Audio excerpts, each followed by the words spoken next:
Good morning, ladies and gentlemen. I'm meadsyreplays. Welcome back to the channel, and a new tank is released, the Skoda T27 Rampant.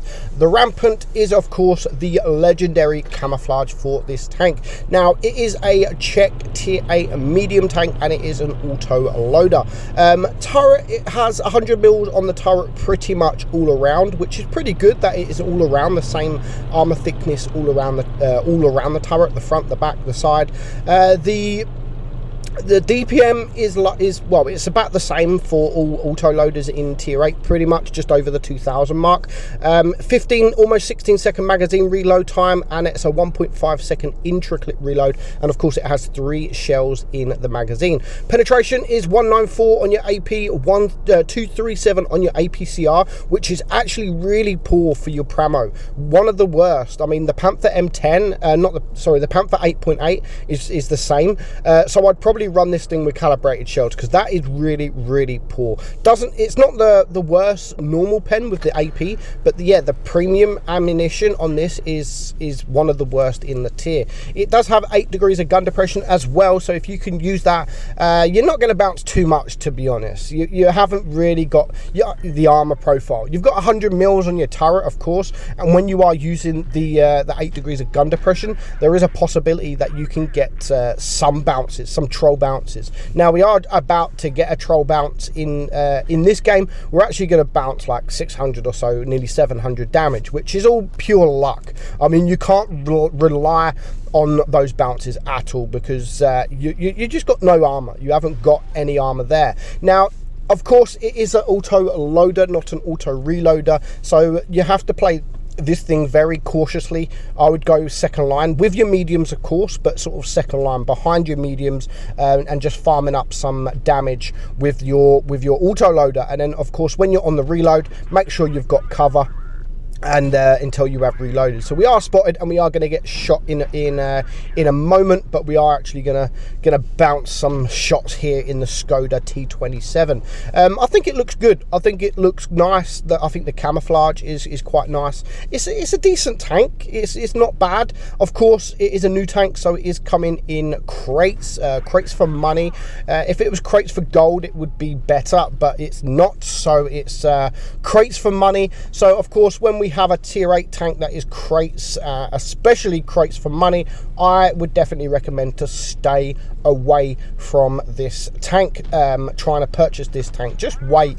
You know, people complain about crates. Yes, they're not good. Yes, they're here to stay because Wargaming earn money from them, but just wait.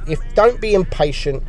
Just wait for the tank to be released for gold in the near future, because honestly, guys, just stay away, especially Tier 8 tanks, or even Tier 7. The Smasher's currently in crates. This tank is in crates. Just stay away from the crates. I don't mind crates in Tier 10. I would rather Tier 10 be in crates than be sold outright for gold, because otherwise you're just going to have people just running around in T22s and premium tanks that have not got a lot of battles. They don't know how to play, and yet they're driving an OP tank, making it look absolutely stupid.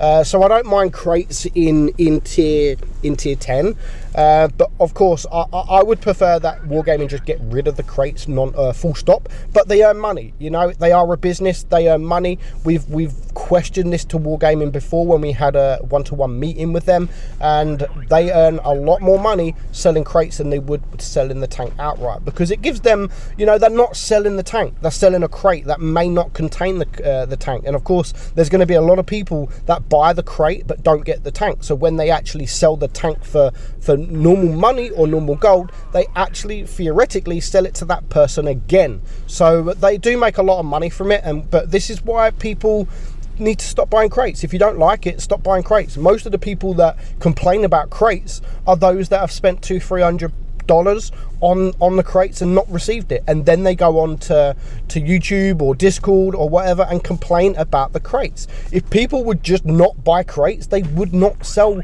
crates. They only sell it because they earn a lot of money.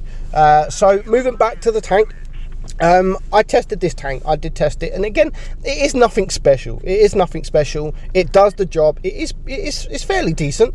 It's fairly decent when you've got cover, when you've got your team with you. Then yeah, it can be a dangerous tank to especially clear up those lower hit point tanks. And if you can get the HE damage out, then you really are pumping your damage up even more. So there's just 2 of us around this side of the map at the moment. So I'm just backing up because I'm on a reload. I'd love to be able to help this guy, but when I'm on a reload, there is really nothing I can do. The best I can do is just sit back, wait for them to turn, and now I do have the weak side of this guy, and I can just shoot HE, pumping up my damage a bit more. And I wasn't quite able to get that 3rd shot, but I'm glad I didn't get that 3rd shot because we were able to take out the Bulldog, which, if I know he was a 1-shot, he wasn't that dangerous, but I would be on my own against these 2 tanks now. And if the Bulldog is still alive, he's still dangerous. No matter how many hit points he's got, he would still be dangerous. Now this guy, this AMX, manages somehow to miss his shot, so we're just going to release our magazine into him, and we do manage to kill him for our 2nd kill.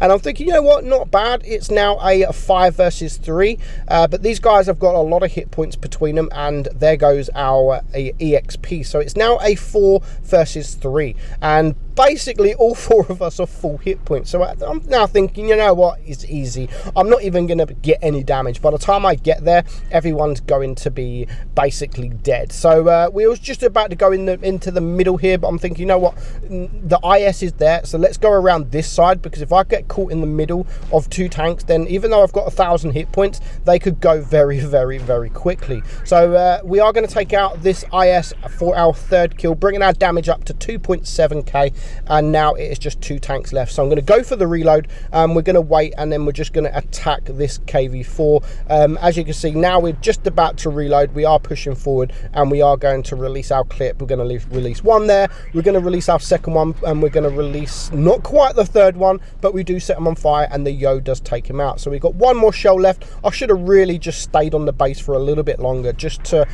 take the base, just to get a bit more points. And maybe, just maybe, if I would have caught that base, I would have managed to get the ace. But I didn't think of that at the time. I'm thinking, you know what, no one's playing the tank. We're on 3.4k, and now we are going to get our 4th kill, killing this Annihilator. So unfortunately, it wasn't an ace, but it was a fairly decent game there, 3.7k, and it was a 1st class. So a decent tank. It is a decent tank, but it's nothing like, wow, I need this tank, like, kind of tank. It's a good tank. It could do with a bit more penetration on the APCR, of course, because that is very, very low.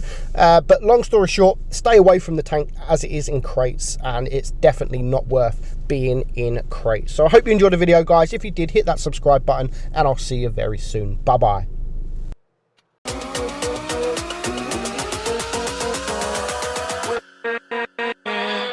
With